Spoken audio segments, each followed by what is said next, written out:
It was supposed to be a relaxing weekend getaway for a group of friends, but it quickly turned into a nightmare when they checked into the old hotel on the outskirts of town. The hotel had a long and dark history, but the group didn't think much of it, thinking that the stories were just exaggerated rumors. As soon as they checked in, strange things started happening. Doors would slam shut on their own, and they could hear faint whispers and laughter coming from the walls. They tried to ignore it, thinking that it was just their imagination playing tricks on them. But things took a turn for the worse when one of their friends went missing. They searched the hotel from top to bottom but found no trace of him. And then, one by one, they started disappearing as well, leaving only a few left. The remaining friends tried to leave the hotel, but the doors and windows were all locked. They were trapped, with no way out. As they huddled together, they could hear footsteps approaching. It was a figure dressed in a long black cloak, with a face shrouded in darkness. The figure spoke to them, telling them that they were never meant to leave the hotel alive. The hotel was cursed, and it demanded sacrifice in exchange for the lives it had taken. The group of friends realized too late that they had stumbled upon a gateway to hell, and the only way out was through sacrifice.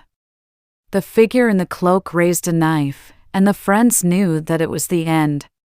They had checked into the haunted hotel, and now they would never leave. As the sun rose the next day, a maid entered the hotel to start her shift, only to find the hotel completely empty, with no sign of the guests who had checked in the night before. And the hotel remained empty, with the stories of the cursed hotel becoming nothing more than a distant memory.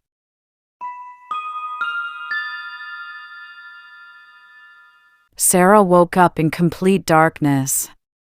She tried to move, but her arms and legs were tied to a chair. She couldn't remember how she got there or why she was here. She heard footsteps approaching and saw a silhouette of a man holding a flashlight. He didn't say a word and walked around her, examining her from all angles. "Who are you? What do you want from me?" Sarah finally spoke up. The man didn't answer but left the room, leaving Sarah in complete silence once again.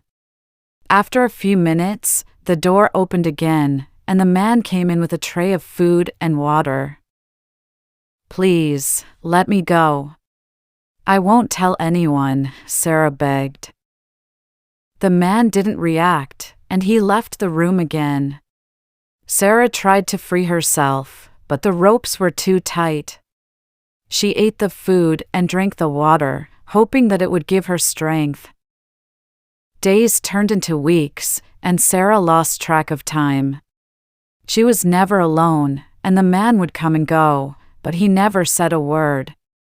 Sarah tried to reason with him, but he remained silent. One day, the man came in with a bag, and Sarah could see that there was something inside it.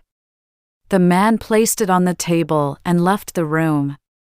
Sarah managed to free her arms and opened the bag. Inside was a human hand. She screamed, but the man didn't come back. Sarah knew that she had to escape, and she started working on the ropes again. After hours of struggling, she managed to free herself and ran out of the room.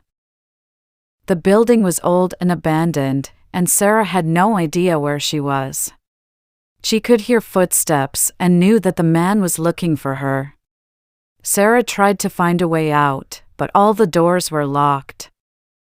As she was about to give up hope, she heard a voice on the other side of the door. It was the police, and they had come to rescue her. Sarah collapsed in their arms, relieved that she was finally safe. The man was arrested, and Sarah found out that she was one of the lucky ones. He had abducted and killed many women before her. Sarah knew that she would never forget those terrifying weeks, and she hoped that she would never have to experience anything like that again.